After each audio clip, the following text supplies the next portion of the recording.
presents a heart-pounding motocross event from the world-famous Cotton Bowl in Dallas, Texas, the Dallas Supercross. With David Bailey, 1983 Grand National Champion. Brock the Golden Boy Glover, 1983 Super Bowl motocross champ. With Ricky Johnson, Johnny O'Mara, Jeff Ward, and Ron the Machine Lachine, 1983 San Diego Supercross champ. And your hosts for this evening's event are Bruce Penhall and Larry Huffman.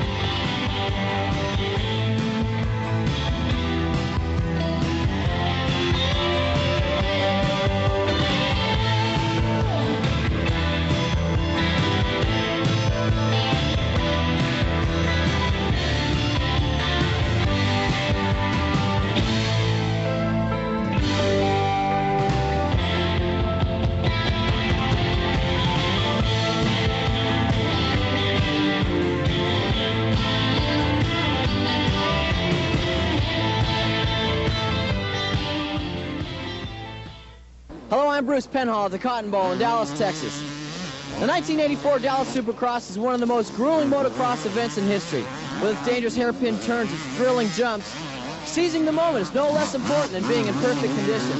Now, these athletes in Dallas Supercross are some of the most respected and the toughest in history of motocross, including Brock Glover, David Bailey, Ricky Johnson, Johnny O'Mara, and the Texas favorite, Kent the Rhinestone Cowboy Howerton. So stick around. Watch these professionals in action. They're dedicated, and they all want to win. Russ Waitsman is rider number 211. 43, Dave McClain. 491, Guy Cooper. We'll bring you the rest in a short. In the meantime, out on the racetrack, a long way from where we're sitting.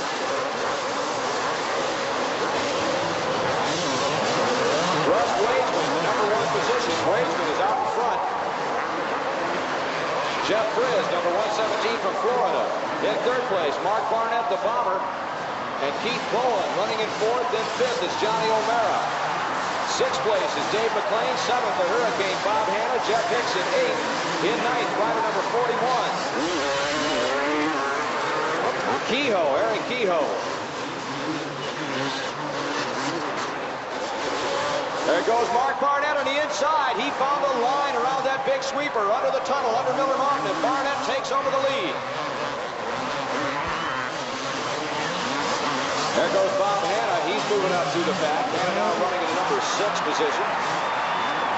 Watch Bob Hanna. Look at him climb over those moguls. Look at Bob Hanna go. Taking an inside line. Look for traction, and he's got it.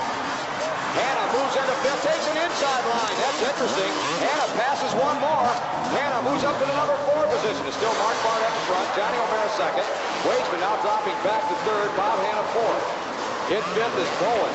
6th is Jeff Frizz. 7th place, David McClain. Jeff Hicks, Team Tam Ryder from Atwater, running in number 8 position. In 9th, it's Aaron Kehoe. Barnett feeling the breath right now of O'Mara up over the top of Miller Mountain. Look, O'Mara taking an inside line. O'Mara with an inside line, nowhere to go. Barney slammed the door. Barnett passed there just 1 lap ago. 1 lap ago, Barnett made ground, and he stayed there. O'Mara outside and losing ground. Let's watch it next time around. It's still Mark Barnett, the bomber in front. Johnny O'Mara. Look at him clear the big vicious doubles. Only 2 riders in this one did it. O'Mara and Barnett. Now Hanna moving into 3rd. Bob Hanna takes over 3rd. O'Mara, knife into the inside, takes the lead. Oh, the inside line is hot on this racetrack. There goes Barnett back on the outside. Now Barnett looking for running room. It's still O'Mara. Barnett squeezes the inside. O'Mara up high. There comes Hanna. Hanna charging from 3rd is gaining. He's closing on the rear wheel of Barnett. Watch Hanna. Watch Hanna.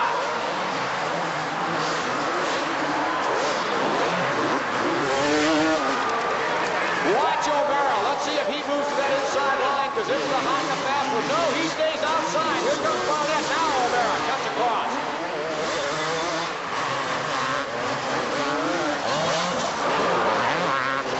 Now watch O'Mara. Let's see if he takes him again, and he does. And now Barnett nails him. Will Hanna do it? No.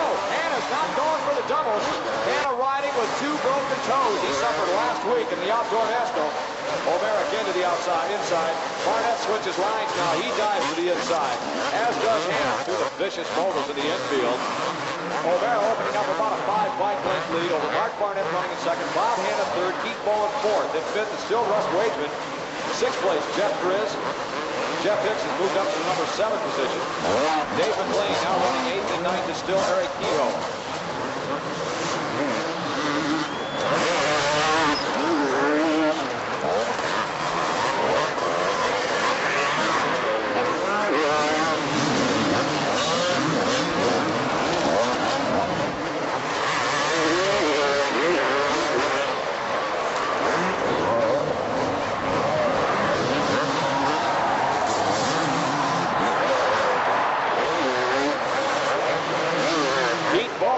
Number 4 position. It started to close slightly on Hanna. Hanna has fallen off the pace.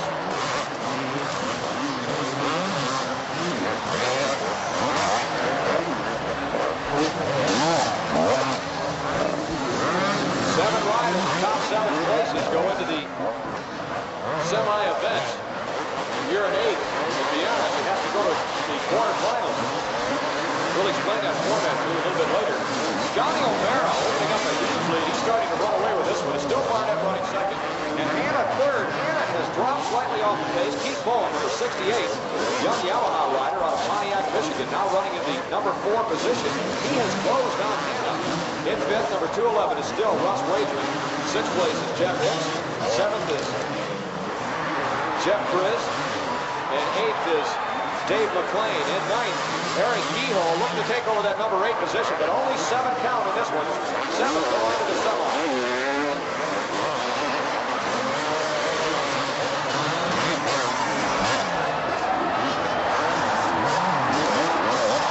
Hanna Bowen.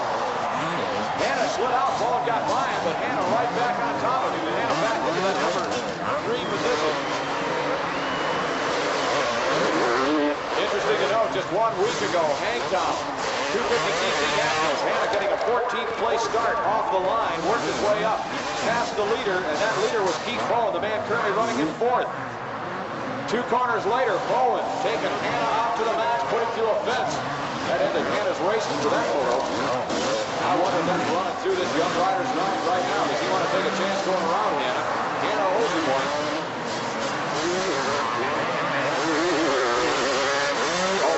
Continues to open it up. The O show showing the short way around this Dallas track. Barnett still running the second. Barnett the early leader.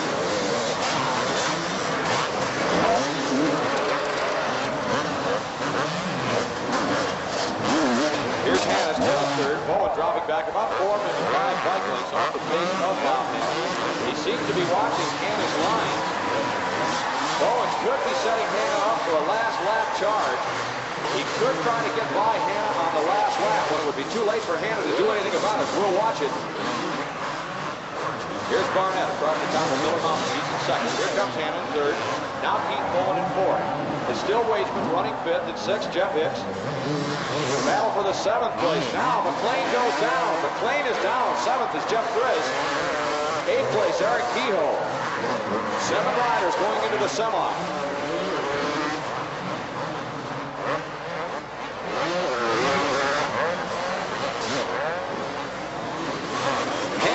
Bowen picking up the pace slightly, and they have closed the gap, closed the distance on Barnett. Now Barnett running in traffic. Barnett had to pause momentarily going into the vicious moguls. Now let's see. Hanna getting sideways again. Now a 2-rider crash. Bowen and a left rider going down.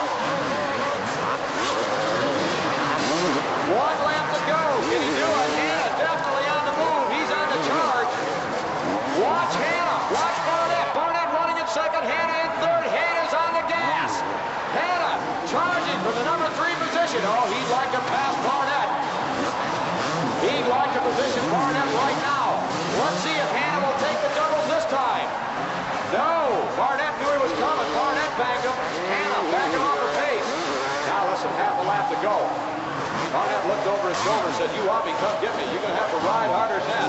Down through the moguls. And Hanna having his problem in that section. Barnett again opens it up. Picks up in that place. It's going to be Mark Barnett holding on to the number 2 position. Here comes O'Mara to take the win. Yosho! Sideways, 1 foot on a peg. What a showman this young man is. Here comes your second place rider, early leader, Bridgeview, Illinois, the bomber Mark Barnett, and then the Hurricane Bob Hanna. Behind every successful rider, such as Brock Glover, is a mechanic. And earlier, Bruce talked to Brock's mechanic, John R. Well, you have to change the gearing, the tires, and set the motorcycle up completely different all the time? Probably just change the gearing just slightly, maybe, and maybe the tire change. Do you have a lot to do with Brock's mental attitude? Yeah, I think when he comes to the race, if the bike is clean, like you say, everything fits right, and the levers, everything works smooth, that's a big part of it. The riders on the starting gate. It's locked and out in front. Down that front straightaway at close to 70 miles an hour. Oh, look out! Billy Lyles gets slammed into a hay bale and out in front. A surprise. Jeff Serber, a team cam rider on a production Honda out of Houston, Texas. Here's Serber, 249 out in front. And running in second spot was 17-year-old Winston from San Jose, California, Ricky Ryan on the factory Suzuki. So Serber, the son of an amateur Supercross promoter from Houston, is out in front of this Texas Cotton Bowl crowd. But here comes Ryan, 130 pounds soaking wet, but he is one tough little cookie, and he's closing on Serber. Over the big jump, 60 feet through the air. It is Jeff Serber in front on the Honda, Ricky Ryan on the Suzuki in second spot. 249, Serber over the hoop-de-doo, and Ryan right behind him. Into the right-hand sweeper, Serber goes wide, and Ryan goes to the inside and takes the lead. Ricky Ryan out in front on the Suzuki, Serber in second, and here comes Billy Lyles in third over the whoop-de-doos. Lyles on the factory Kawasaki takes second. Ricky Ryan in front on the Suzuki. Lyles now on the Kawasaki in second, and Jeff Serber now running in third. Back in the middle of the pack, Brock Glover and Ricky Johnson. And Johnson is starting to move up. Here is Ryan, and here comes Lyles passing in midair. So Lyles goes out in front. Ricky Johnson has gone to third now. It is Billy Lyles in front, Ricky Ryan in second, and Ricky Johnson in third. Kawasaki, Suzuki, and Yamaha. And look out, because Johnson takes second. Glover running in fifth spot. Ricky Johnson on the modified production Yamaha goes into second spot, right behind Billy Lyles. Lyles number 12, Johnson number 17. Lyles has never won a Supercross. Johnson won the inaugural Tokyo Supercross in 1982. Billy Bullet Lyles, the pride of Fairburn, Georgia, on the new Factory Works Kawasaki in front. And Ricky Johnson in second spot. They fly over the jumps. Johnson moves up on the inside and challenges Lyles, but Lyles holds on to the lead over the big jump. The Dallas Cotton Bowl Supercross on a beautiful Saturday evening. And Billy Lyles is trying to hold off Ricky Johnson, and Johnson is tough. Oh, look out. Right her down. It's Serber. Jeff Serber, the early leader, goes down. He bounces up like a rubber ball and comes back in the race. Meanwhile, Lyles is trying to block Johnson, and Johnson is on him. Through the whoop-de-doo. Johnson throwing the ice, gambling. He goes to the inside. Lyles tries to block. He blocks him. Billy Lyles in front. Ricky Johnson running second. Moving up down to third spot. Brock Glover, the Golden Boy from San Diego, California. They get into traffic. This could be dangerous. And there's Johnson passing in midair. Unbelievable. Ricky Johnson read the traffic in front of him and passed him like a snake oil salesman in the night. Johnson in front. Billy Lyles in second spot. Glover has moved to third. But it is Ricky Johnson on the factory Yamaha out in front. Glover hit a hay bale and slammed into it and came back in third. Johnson, 17 in front. Suffered a dislocated hip last year at the St. Louis National. Came back to racing and is stronger than ever. The checkered flag is out, and Ricky Johnson wins the first heat of the night here at the Dallas Cotton Bowl Supercross. Billy Lyles second, Brock Glover third, Ricky Ryan fourth, and Eric Eaton in fifth spot. Let's take a look at a Supercross track from a rider's standpoint. The track cost about $100,000, 600 dump truck loads of dirt, and 2 semis worth of hay bales. 400 man-hours to build and less than 100 to take out this track.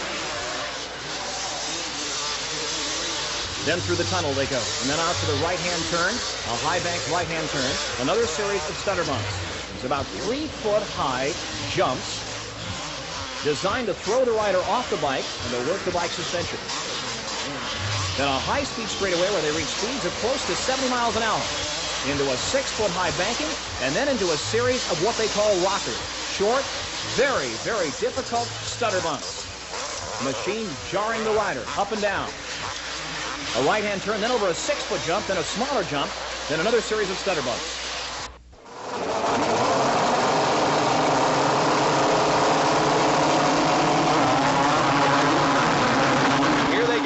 It's Ward looking on an inside line, or looking for an inside.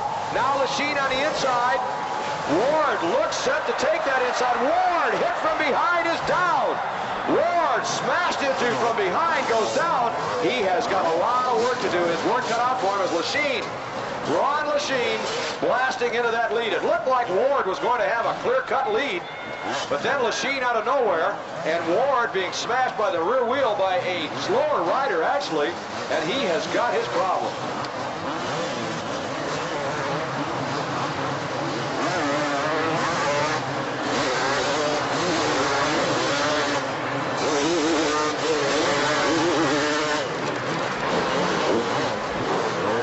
Jeff Ward with some kind of a serious problem. If he hangs it up now, he's all done for the night, and that's just what he's doing. Ward giving his bike to team manager Roy Turner, says that's it. He is mad. Jeff Ward stalking off into the pit area. We've seen the last award tonight, and Ward figuring to be one of the favorites in this race. Simply an outstanding rider in this year, 1984. Ron Lechine in the lead. There's Goat Brecker running in the number 2 position.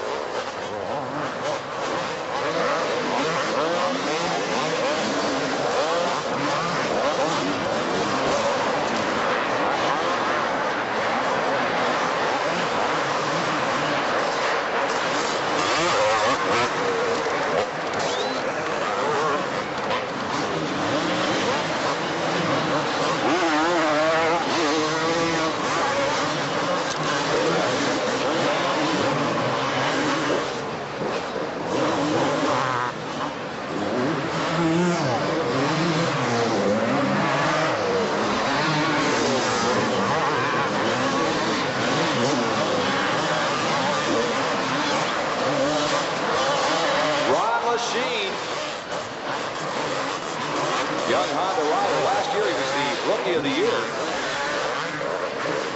Goat Brecker running in second.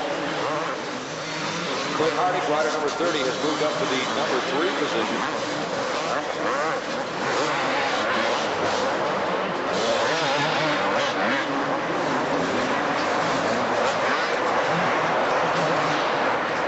Fred Andrews running in the number 4 position.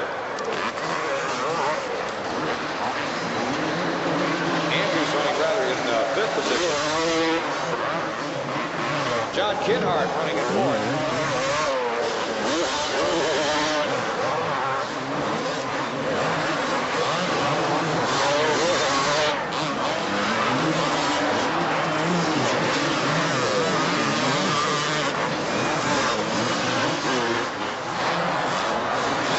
Goat Brecker all by himself, sliding out the corners.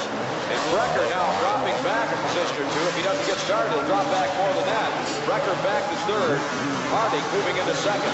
Ron Lechine way out in front. And look, it shaped up to be a 2-rider battle between Lechine and Ward. Now Ward pulling back onto the racetrack. Jeff Ward pulling back onto the racetrack. He's out there.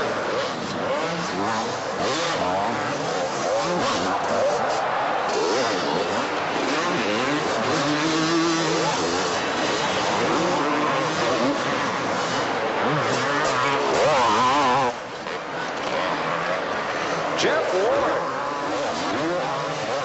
apparently had given that situation up and walked away from his bike. All of a sudden, Ward is back and out of the racetrack. Well, we'll see what the ruling will be on that one. Riders number 1 through 7 go directly into the semi. The riders that finishing in 8th through 15th will have to ride a quarterfinal. What we do is set the main event for 20 riders. We start with 4 individual heat races. All riders must participate in the 4 heats. Now, the top 7 riders in each heat race will go directly into the semifinal. The riders that finish from 8 through 15 will have another opportunity to continue with the program by riding a quarter quarterfinal. The top 4 riders will go into semis. And then from the semis, we weed the riders out into the main event. We do have one race in between the semis and the main. That's called the last chance qualifier. And we'll bring you the numbers as we go along. It's all explained in your program. And hopefully by now you've had a chance to slip on out to the concession area and pick one of those fine little programs up. Take it home as a souvenir from this Dallas Miller High Life Supercross.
Short work of the big doubles on the far side of the racetrack.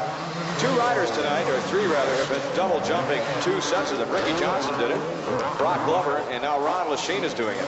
In heat number 1, Mark Barnett, Bob, and Johnny O'Mara were doubling up a couple of them.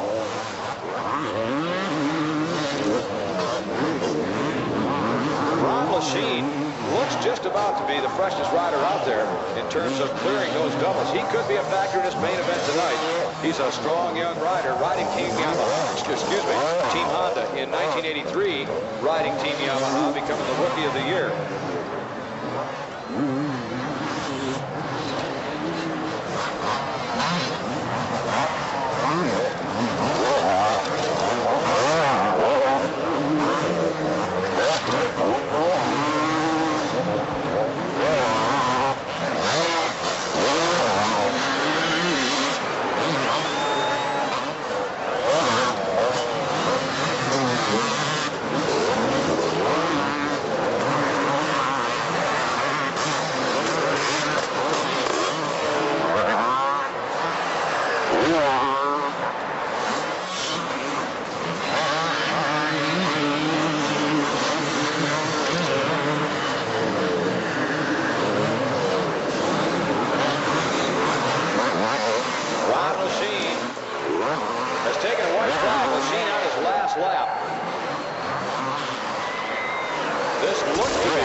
Checkered flag now with a big wave as he flicks it sideways off the top of Miller Mountain. Heat race number 4 coming your way. Rider number 1 is David Bailey. Keep your eye on him, Ashton, Virginia. 1983 GNC, number 10, Alan King. 14, Kent Howerton. 28, Jim Holly. 126, Danny Storbeck. Bailey having his problems on the start.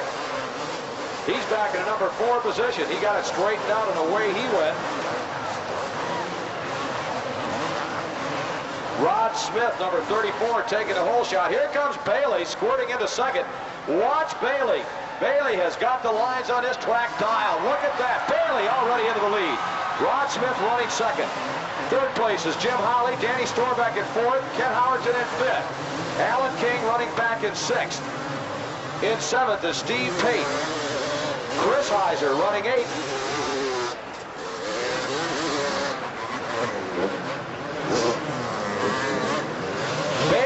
Looking like he had a problem coming out of the hole. He hit the moguls.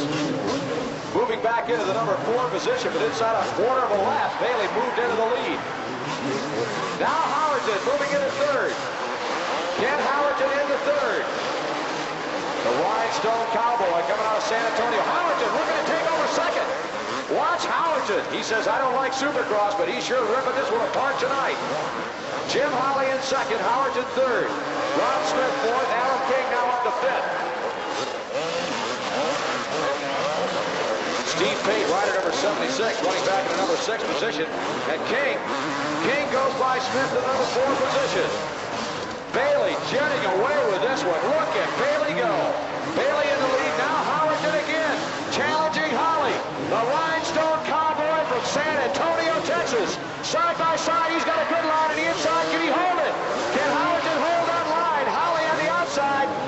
And Howerton not able to take that number 2 position away from Holley. Holley holds on. Now watch him down through the straights. Neither rider choosing to double up. Now Holley goes for a double. And Holley holds on to 2nd place. Howerton in 3rd. Here comes Alan King. King showing an awful lot of aggressiveness, enthusiasm in this 1984 season. Last week's overall winner in the 250 class, the Outdoor National in Hangtown. Alan King, the top privateer in the Supercross series, riding for Team Tam, and he is leading the 250cc Outdoor National Series. Here's Howerton and Holley going at it again, and here comes King. King moving up to the rear wheel of Howerton across Miller Mountain. Oh, 3 riders going for that number 2 position, a 3-way dogfight. Look at him, look at him. Jim Holley has got 2nd. Howerton and King won it. Holley says, come get it. Howerton nice to the inside and takes over 2nd. Let's see if Howerton will double up, because you know Holley's going to do it. No, Holley didn't. And King now challenging for the number 3 position as Howerton opens up a 5, maybe 6 bike length lead in that number 2 position. Bailey, long way gone out in front.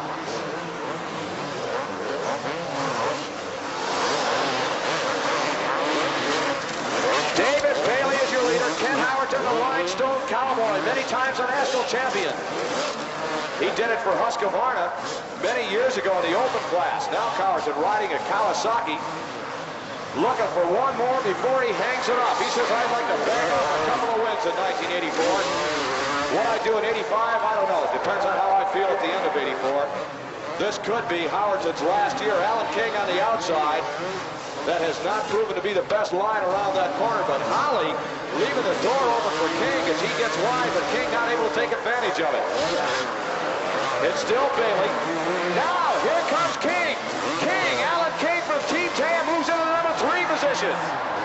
Both riders side by side, doubling them up.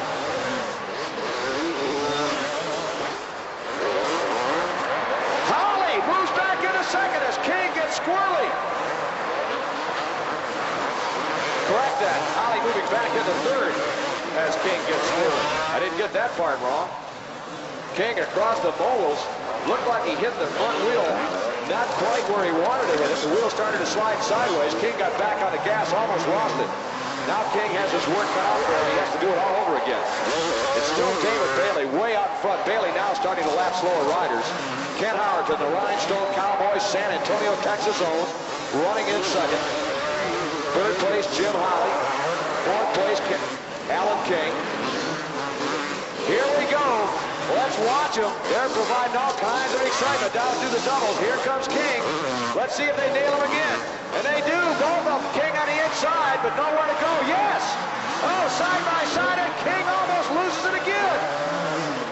King coming out of that vicious set of doubles. A right-hand U-turn, got on the gas a little bit early. Bike going sideways on a low flat track.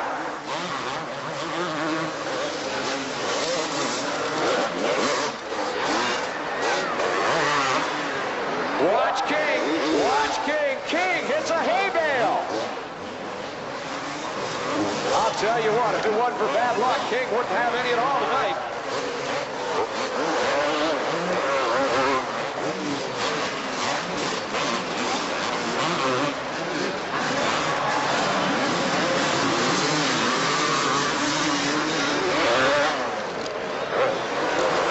Watch him setting up again for the doubles.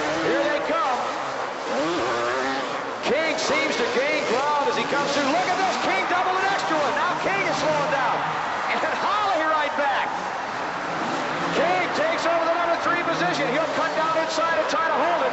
Look at Holly trying to knife underneath him. Nowhere to go. And this time, King gets his rhythm dialed down through the vicious mogul. And King holds on to third.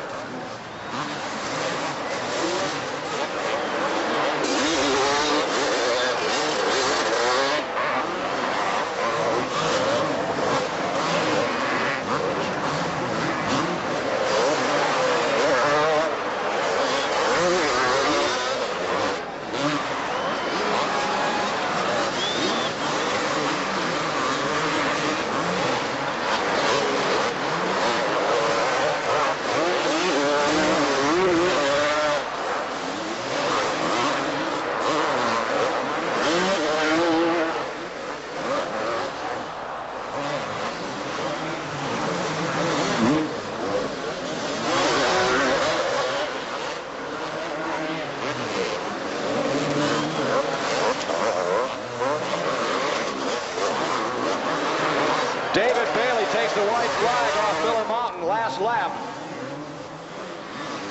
Howerton still holding on to the number 2 position. Rider number 14 in the Kawasaki, Alan King. Charging from third. King is really on the gas. But he's going to need a break or two from a couple of lap riders if he's going to take the measure. Jim Holly, I think, has just taken over the lead at the Coca-Cola Catapult. He moves a stick. Where they're jumping is down at the end of the racetrack, closest to the entrance of the pit.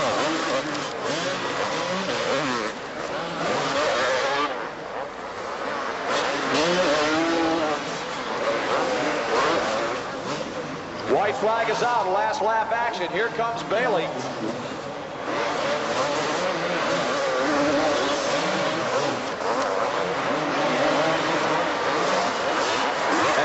Takes a checkered flag. He gets it flat, a pancake flyer off the top of Miller Mountain. Here comes Howerton. Ken Howerton's going to run into that number 2 position. It's going to be Alan King running third for Team Tam, and fourth it's going to be Jim Holly. David Bailey, last time I talked to you, the champagne corks were flying. You won the 1983 Supercross Championship. Is there any pressure on you now? I know you started out a little slow, not really, but was there any pressure being the champion and starting the new season? There was. I put it all on myself, though, I think. A lot of people told me that it would be a problem, my father and stuff. He's been in my footsteps, and he tried to advise me that that would happen, and I still put it on myself a little bit, but I've overcome that now, and I've been winning a lot of races, so I feel really good about my season. Yeah, it looks like maybe the first couple events, but I think you've won the last 5 events in a row or something like that, and you're just 6. Sorry about that. You're just you're doing very, very well. You just came back from Paris. You won the Supercross over there. Things look to be going really good for you. Are you happy so far? I'm real happy. I just wish that after Anaheim I hadn't hurt my foot. I hurt my foot then, and in Seattle, which was rounds 2 and 3, I didn't do that well. I finished a 10th and a 7th. So that's got me pretty far back here in the Supercross series, but hopefully if I can win tonight and keep winning, I'll get myself close enough to within the striking distance for the last race, and hopefully I can put myself in Mark Barnett's position where all he had to do was just beat me and ride like heck last year, and he came up close, but it wasn't enough. Obviously you want to win the Supercross again this year. You want to retain your title. What about the Nationals? Do the Nationals mean more to you than what the Supercross does, or is it about the same? No, the Supercross is the most important to me because everybody's involved. I have a lot more fun in the Nationals because it's more real motocross, but the Supercross is just all the excitement, and it seems the most important and the biggest one to win. So that's on my list, as far as being the most important. And it's just too bad because that's the one I'm the furthest out in right now. I'm 4th. And the 500 Nationals, they've had 3 races so far, and I've won every single moto. So I'm really pleased with my season so far in the 500s. I didn't know what it would be like because I did make the switch from 250s last year. So hopefully I can improve on my Supercross finishes and get them both running real close. Let's get back to your father, Gary Bailey. He's been so tremendous in your career, actually, helping you out so much. He was a great rider himself, and he still is. He really is. He's helping a lot with your mental attitude, it seems like, with being champion and just keeping the pressures within you, I guess. Well, he's just got good advice, and he hasn't been able to go to as many of the races this year as I would like him to, but he's been doing his schools. He just got back from South Africa, and he's doing a lot of them right now, so I'm getting a little bit less help, but we just got together this week and we've sort of touched on a few bases and, you know, talked about strategies and things for from here on out towards the end of the season on what I need to do to get into the lead in the Supercross, and mainly just relax, you know, because we've discussed and analyzed, you know, when I do well in the Supercross, and it seems like it's just when I'm really relaxed and just real, you know, loose. And when I worry about it too much and think, I've got to do this, I've got to do that, and worry about so-and-so, I just get tight. Your arms get tight and you can't ride. So mainly just relax and just go out there and have a good time like I'm out practicing, because that's when I ride my best. Yeah. David, you have to be in great shape to ride stadium motocross and your national motocross. Now, you've had your injury. Has that put a hindrance on your training a little bit, and has that put you behind a little bit? Well, I lost out about, you know, 60 miles of running or so, you know, during that time. What I just do, I just ride as much as I can and I run as much as I can, and the rest of the time I just stay active and do, you know, stretching and things. So I would much rather it was an arm or something, you know, where I could still run. I lost a lot of endurance then. And this track seems to be a little tighter and the surface seems to be a little bit harder. Does this hinder your style at all, or does it bother you? It doesn't make a bit of difference, I guess, huh? No, because when I practice on tight situations in the woods and things, so the tighter the better for me, and I'm tall, so the more steeper they make things and more obstacles, the better. I didn't even race here last year. I was riding a Friday night during a press conference type of thing, and I went off a jump and didn't fall at all, but my foot slipped off the peg and I sprained it real bad, and I spent this weekend in the hospital. So I'd like to try to make it through the main event tonight and, you know, pull off a good strong finish. And I don't know.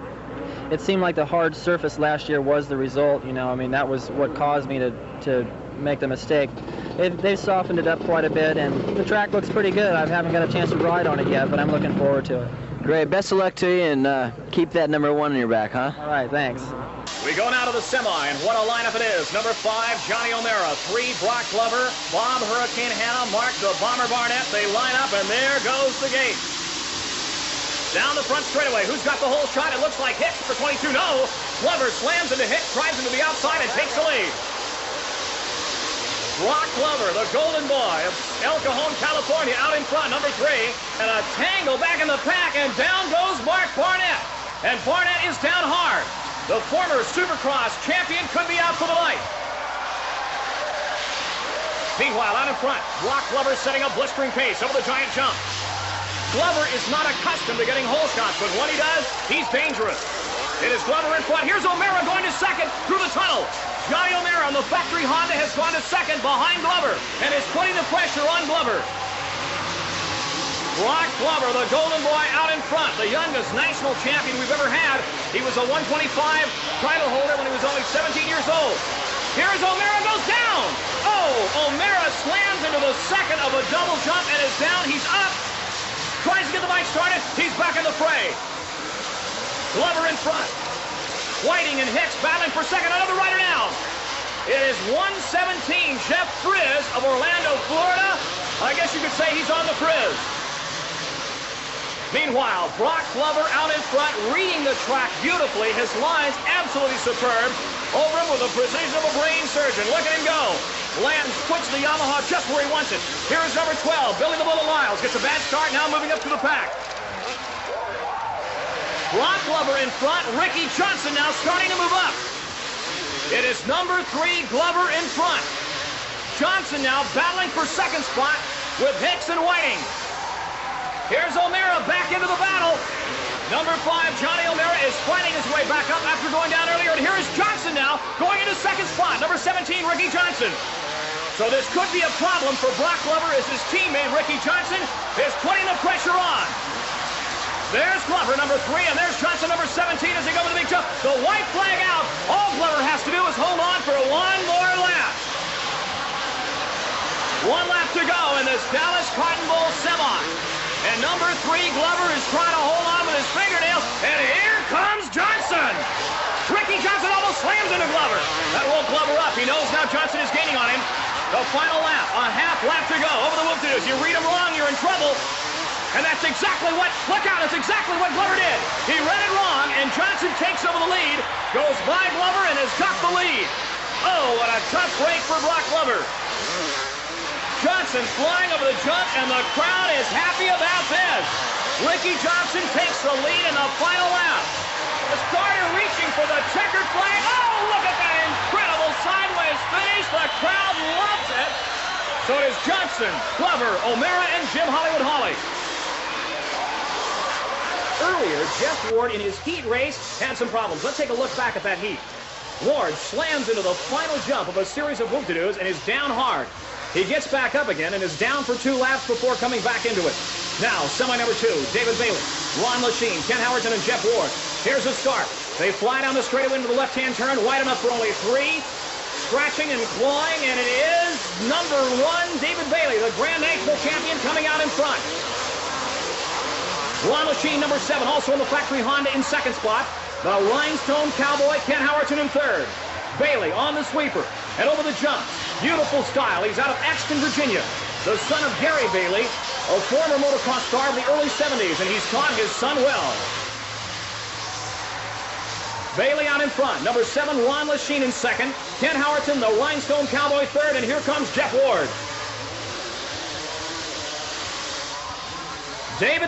Bailey slams into the second jump of a double jump. That shook him up. And that will, too. That'll crack a frame on you. Bailey in front. Lachine, number 7, in second. And here's Ward, number 4, in third. Ward is a tough little cookie from Mission Viejo, California. And he goes by Lachine. Passes Lachine before the turn, and here comes Lachine back. Lachine's mad. Whoa, and Lachine almost goes down. They come out to the mechanics' turn, and the mechanics scatter.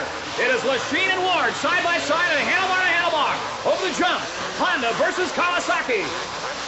Lachine, number 7, in front, over the jump. Here is Ward on the inside, drives Lachine to the outside. A beautiful move by Ward. Jeff Ward, number 4. Now they are battling for second spot. Bailey, meanwhile, is way out in front. Jeff Ward, number 4, in second spot. Ron Lachine licking his wounds in third. Over the whoop. Here's Bailey, number 1, out in front. They get into traffic. It is still Jeff Ward and Ron Lachine battling for second. Bailey in front.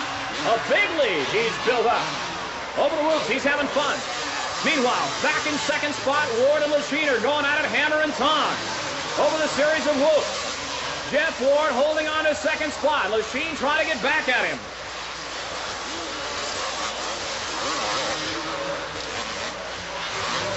David Bailey in front. Here is Jeff Ward going around a lap rider, and that's dangerous in this close racing. The white flag out, 1 lap to go. Ward is in second. Lachine is running in third spot, back behind the lap rider. Meanwhile, Bailey, number 1, in front, and here's the checkered flag, and David Bailey takes it home. Bailey takes the win, Ward second, Lachine third. Bruce Penhall's down on the starting line talking to the riders lined up for the main event. What do you think, Johnny? Had a little crash your last heat. How do you feel? Well, I don't feel bad. I didn't crash that hard. I just, my pride, but I hope to be right in there in this race, maybe win it. Okay, buddy. Good luck, man. Everybody's wanting you to win. Okay, thank you. David. David, what do you think? I don't know. I just don't think when I'm here at the start. I know what I have to do already. Everything's already computed in there, and I just let it happen. 2 great heat wins. You look great out there. Best of luck. Thanks. Okay, let's get Brock. Get that way. Brock, what do you think? Final coming up, buddy? Yeah, it's going to be a tough one. A lot of guys are going real fast out there, so we'll have to see what happens. Hope we get a good start. Well, you don't look too slow yourself, though, huh? Oh, yeah, I have to get jumping those double jumps, I think. I hit my face really hard in the first race and kind of cut my lip up, but I think I'll have to do it for the main event or I won't be competitive. All right, Brock. Best of luck. Jeff, how about a quick word here before you start out? Well, I just hope to get a good start, as usual, and just keep it cool for the first 3 or 4 laps and try to get out in the lead and then break loose from there. You had a great semifinal with Ron Lachine, and you got by him. You had swapping back and forth a little bit, but you finally you got through and you transferred. The first heat was a little rough for you, but who cares? You're in the final. Yeah, I guess all that counts. I lost a few points there. Don't like to fall down on the first lap and lose a lot of positions, but semi improved. I felt good, so I feel good for the main. Great. We won't keep you. Good luck. Thanks, Bruce. Okay, Ricky. Ricky, what do you think? Well, so far, Bruce, I had a real good night. Won my qualifier, won my semi, and my times are looking good. So I think the race is going to be between me and Bailey because we seem to have the fastest times and we've both won our qualifiers and semis. You look great in your heat races, semis. Look really good. Best of luck. Thank you very much, Bruce. Moving a little terrain out of the way here, Ronnie. What do you think? Huh? Yeah, a little bit. Now, what is it you're actually doing right now, then? Well, I'm getting it smooth here so I don't spin when I'm leaving the gate. Getting all the excess dirt, making sure there's nothing in my way out there. All right, man. Good luck. The stage is set for the main event. Grand National Champion #1, David Bailey. He'll be going up against an old nemesis of his, Brock Glover out of Southern California. Glover #3, and there's his mechanic, John R., who Bruce talked to earlier, right behind him. Last year at the Rose Bowl, the Super Bowl of motocross, these two went at it the entire race. In the heat race, #11, David Bailey took the whole shot. #6, Glover was right behind him, and they rattled handlebars back and forth for the entire heat race. Bailey took the heat. Then in the semi at Pasadena last year, Glover and Bailey again went at it. Glover, right behind Bailey, slammed into his rear tire and stalled the bike. Bailey went on to win the semi. Glover won the main event. And here we are at Dallas. #4, Ward, #3, Glover, and #1, Bailey. They go off the line. Johnson moves over and cuts off his teammate, Glover. They go into that first turn. Several riders down. The main event underway. It is Bob Hurricane Hanna, #6, on the factory Honda in front. And O'Mara, his teammate, takes the lead. Johnny O'Mara takes the lead over Hanna. O'Mara, #5, over the jumps. Oh, O'Mara getting a little sideways. It is Johnny O'Mara in front. Hanna running second, and here comes Glover in third. Johnny O'Mara out in front at the end of the first lap. Bob Hurricane Hanna in second, and Glover moving up on Hanna in third. The crowd watching O'Mara as he rockets through the tunnel. Hanna trying to hold on in second spot. He came back after an injury tonight for this race. Glover in third. But Johnny O'Mara is out in front, flying 10, 15 feet in the air over the jumps and landing kind of hard. Johnny O'Mara, #5, won the 125 USGP back in 1980 and got picked up for a factory ride by Honda immediately afterward. They go over the whoops. You can see the tremendous pounding the bikes and the arms take. Johnny O'Mara in front, and Jim Hollywood Holly has taken second. Glover in third, Hanna dropping back behind Bailey. Bailey running in fourth. It is Holly moving up. Johnny O'Mara in front. They rocket over the jumps. Holly battling Glover for second, a rider down. Johnson runs into the fallen rider. It's 211, Les Wageman. He's up, he's okay. #28, Jim Hollywood Holly battling Brock Glover for second behind O'Mara. And here comes Bailey trying to move up over the big jump. Glover on the inside, passing, now going to the inside. And Bailey trying to go around. It is O'Mara, Glover, and Bailey. Holly running in fourth spot.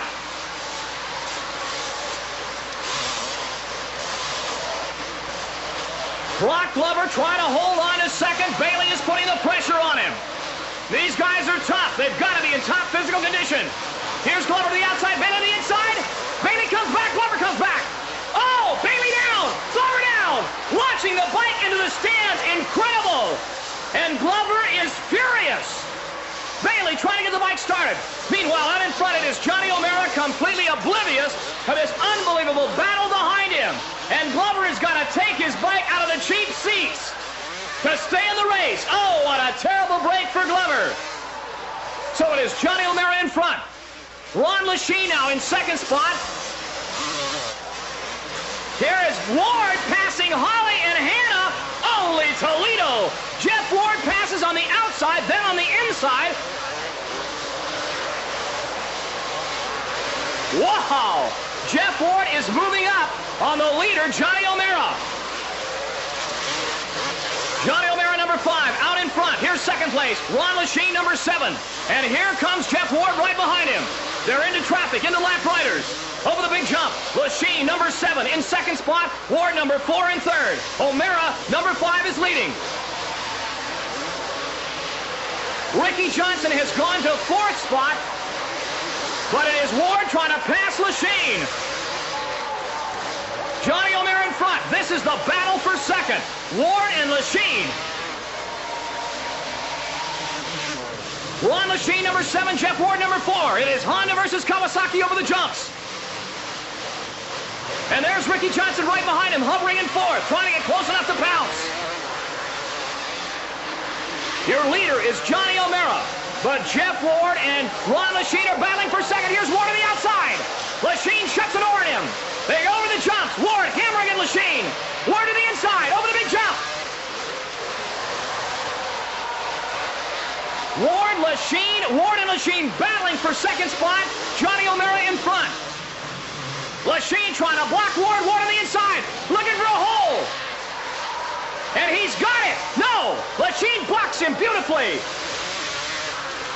Lechine number 7, Ward number 4, and Johnson 17. They're back. Oh, and Ward almost goes down, but saves it and goes in front. So Jeff Ward has taken second, Lechine is third, and Ricky Johnson, now Johnson passes. Johnson goes to third. Over the big jump. It is Jeff Ward in second, Ricky Johnson in third, Lechine in fourth, but O'Mara, completely oblivious to the battle for second, is out in front. David Bailey back around fourth spot. Johnny O'Mara, oh Johnny, go.